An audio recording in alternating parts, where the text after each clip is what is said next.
नमस्कार दोस्तों, स्वागत है आप सभी का अपने YouTube चैनल कमाल यार में। और इस वक्त की यहाँ पे भारत और नेपाल से जुड़ी दो बहुत ही महत्वपूर्ण और बड़ी खबरें निकलकर सामने आ रही हैं। पहली खबर ऐसे है कि यहाँ पे केपी शर्मा ओली ने एक और विवाद खड़ा कर दिया है भारत से और नेपाल से लेकर। और दूसरी खबर है कि यहाँ पे जो इंटरव्यू लिया गया था उसका यहाँ पे पूरा ब्यौरा दिया है सुधीर चौधरी ने। जी हाँ दोस्तों, दोनों खबरों को विस्तार से जानेंगे तो वीडियो के अंत तक बने रहिए। और अगर आप चैनल पर नए हों तो चैनल को सब्सक्राइब करके बेल आइकन दबा लीजिए ताकि आपको अगला अपडेट भी सबसे पहले मिल सके। तो चलिए वीडियो को शुरू करते हैं।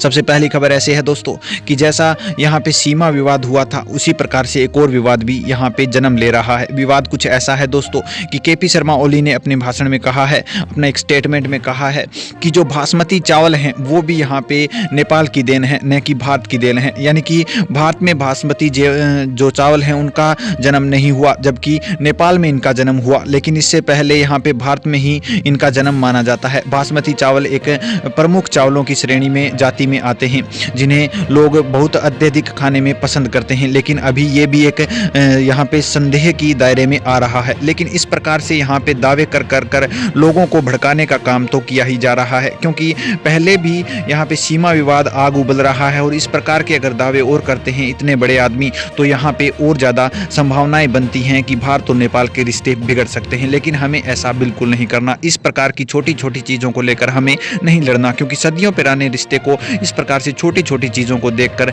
नहीं मिटाया जा सकता।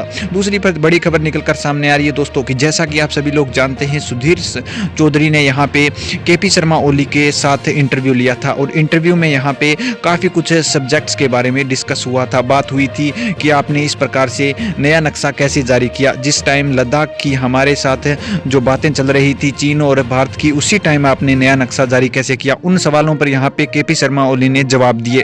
काफी हद तक यहाँ पे जो श्री राम है उनका जन्म जो नेपाल में बताया गया था उनके बारे में डिस्कस हुई। अगर बात करें राम से लेकर आज तक की तो सभी बातों पर लगभग डिस्कस हुई थी। उसमें ऐसा भी प्रतीत हुआ था कि यहाँ पे चीन की सह में नेपाल कुछ ऐसा कर रहा है। इसी सह को लेकर यहाँ पे जो सुधीर चौधरी हैं वो इंटरव्यू लेने के लिए गए थे, माना ऐसा ही जा रहा था। लेकिन सुधीर चौधरी ने एक और बड़ा विवाद यहाँ पर आलाकर खड़ा कर दिया। विवाद कुछ ऐसे हुआ दोस्तों कि जो माउंट एवरेस्ट है वो यहाँ पे सबसे पहले मापने वाला भारत का दार्शनिक था। और अब सुधीर चौधरी का कहना है कि माउंट एवरेस्ट नाम पड़ा है उनको तो हम जानते ही नहीं हैं। माउंट एवरेस्ट नाम किस आधार पर पड़ा है? एक माउंट नाम का आदमी ने किसी प्रकार की कोई यहाँ पे माउंट एवरेस्ट की खोज करी ही नहीं और वो यहाँ पे आए भी नहीं। तो फिर माउंट एवरेस्ट का नाम माउंट एवरेस्ट क्यों रखा गया? भारतीय दार्शनिक ने इसकी यहाँ पे ऊंचाई का मापन किया था तो उनके नाम पर ये नाम होना चाहिए था।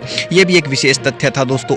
इसके अलावा उन्होंने यहाँ पे माउंट एवरेस्ट की जो हाइट है उसके ऊपर की कुछ वीडियोस लिए और कहा कि मैं ये दृश्य भूल नहीं पाऊंगा। और इस प्रकार से उन्होंने ये भी कहा कि भारत और नेपाल की जो संदेह थे वो यहाँ पे मिटने लायक नहीं है। कुछ न कुछ देखा जाए तो यहाँ पे जो सीमा विवाद का दायरा है वो तथ्यों से भरा हुआ है और इसे मिटाने के लिए कुछ न कुछ सॉल्यूशन करना पड़ेगा। दोनों देशों की सरकारों को मिलना पड़ेगा। लेकिन यहीं पर जब बात करें केपी शर्मा ओली की तो केपी शर्मा ओली ने एक और यहाँ पे जो है वो विवाद खड़ा कर दिया। तो जी हाँ दोस्तों, ये थी पूरी खबर पसंद आई है तो वीडियो को लाइक कीजिए, शेयर कीजिए। और अगर आप चैनल पे नए हों तो चैनल को सब्सक्राइब करके बेल आइकन दबा लीजिए ताकि आपको अगला अपडेट भी सबसे पहले मिल सके।